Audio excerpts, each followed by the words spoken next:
I am doing another blog video on YouTube to talk about the 12 steps, and I have been learning a lot, and I have come to see that you can go to as many meetings, self-help groups, books, whatever you want to make yourself feel comfortable. But what I'm starting to see now is the steps are the main path to recovery. They help you get a good inside look of yourself and your life around you, and you just learn so much more. It's probably the main key to recovery. So I was going to read a page out of Al-Anon Works book about the 12 steps.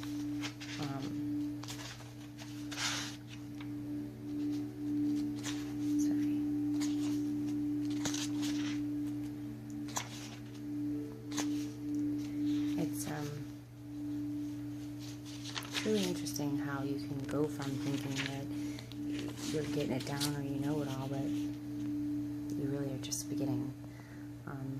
Anyway, 12 steps. After trying just about everything to put an end to the terrible frustration and suffering that goes hand in hand with alcoholism, drug use, etc., most of us were reluctant to turn our hope and our energy towards another attempt and improving our lot in life.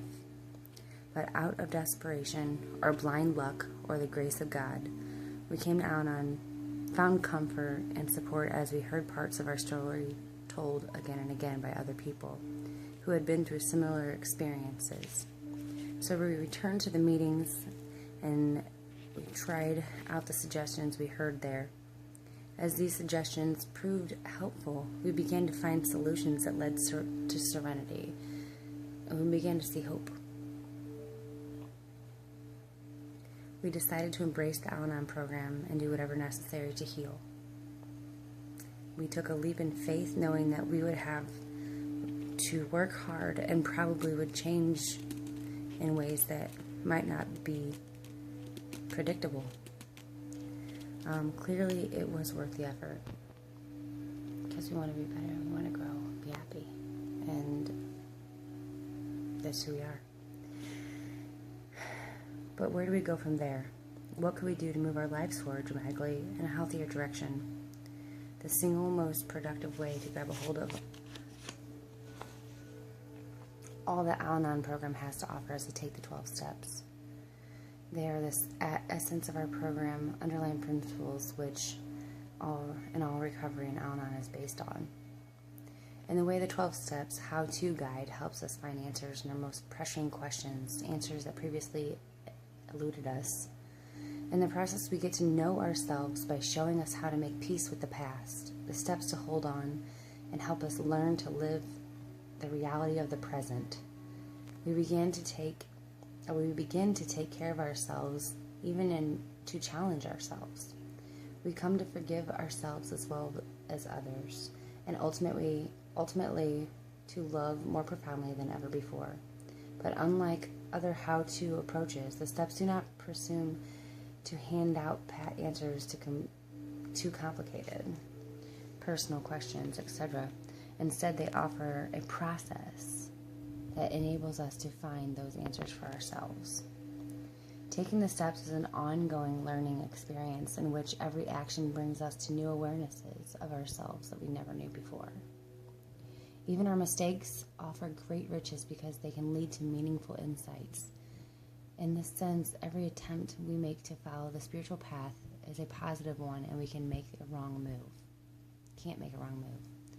This is fortunate, since taking the steps is neither a simple nor straightforward process. In fact, much of the time we simply muddle through it. Although there is no single way to approach the steps, many of us have found it most beneficial to take them one at a time in order. Each step builds upon the previous one. Many newcomers, impatient for change, and try to take all the steps at once or attempt to skip directly to what considers their action steps. But all the steps are action steps. Each one has a crucial role to play in the process of recovery, paths that we don't even see. It may be helpful at first to learn about the steps in general and then concentrate specifically on the first 3 steps, beginning with step 1 and applying them to our lives as best we can. With solid grasp on these early steps, we establish a firm foundation to which to build a new and more satisfying way to live. After a while, we try to understand the steps in greater depth. It never ends. It just keeps going. It's connected. It's just you find different doors and windows that you didn't even know were there. It's actually amazing. Hoping to grasp their wisdom, we read about them, think about them, write about them, talk about them, and listen to what others have learned from their explorations. We ponder the individual words as well as the whole phrases and try to discover how to and what they might apply to our particular circumstances. And then we pull in again, doing what we think the particular step suggests. We may take a step quickly, only to return to it again and again, or spend many years meditating, exploring that single step. Whether we embrace those concepts wholeheartedly or resist them with all that, any honest response helps us grow. As time passes, we find that our understanding of the steps changes, and we may contradict earlier interpretations. For we continue to grow and change. Gradually, we discover a richness and a depth within our words that we had never suspected. We come to realize that we have experienced a spiritual awakening, and we know that we will never again be the same. We have embarked upon an extraordinary, potentially life-changing spiritual journey, the journey of recovery from the effects of alcoholism and drug use in our lives. Every step we take on this journey moves us towards becoming more fully the men and women that we are capable of being. But we don't wander aimlessly, struggling in our own without direction to find our way. Al-Anon's 12 steps show us the way. Through the steps we can find that empty place within us where loneliness and pain resides. We come alive in a way that we never experienced before. We realize that we belong and that we are loved. The following brief overview of this remarkable path, it depends on development and personal growth. The 12 steps, we admit we are powerless over people, alcohol, drugs, and our lives have become unmanageable. Step 2, we come to believe that a power greater than ourselves can restore us to sanity. Made a decision is step 3, to turn our will and lives over to care of God as we understand Him. 4, made a searching and fearless moral inventory of ourselves.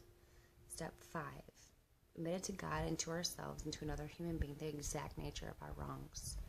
Step 6, we're entirely ready to have God remove all of these defects of character. Step 7, humbly asked Him to remove our shortcomings. Step 8, made a list of persons we had harmed and become willing to make amends to them all. Step 9, made direct amends to such people wherever possible, except when so would injure them or others. Step 10, continued to take personal inventory, and when we were wrong, promptly admitted it. Step 11, sought through prayer and meditation to improve our conscious contact with God as we understood Him, praying only for our knowledge of His will for us and to carry that out. Step 12, having a spiritual awakening of the results of these steps, we try to carry this message to others and practice these principles in all of our affairs. The steps, I'm starting to see now that you can do what you feel you need to do. Practice, write, journal, read, go to meetings, interact with the people from the group. It doesn't matter. The real recovery is working through the steps to dig deeper within yourself and dig and dig and dig until you find it, and then you recover it and you fix yourself in a spiritual kind of way. Gratitude, appreciation, lessons, pain, happiness. But in the midst of doing all that, you find yourself. And it's really amazing, because you find who you want to be, not what the world thought you should be. That's great.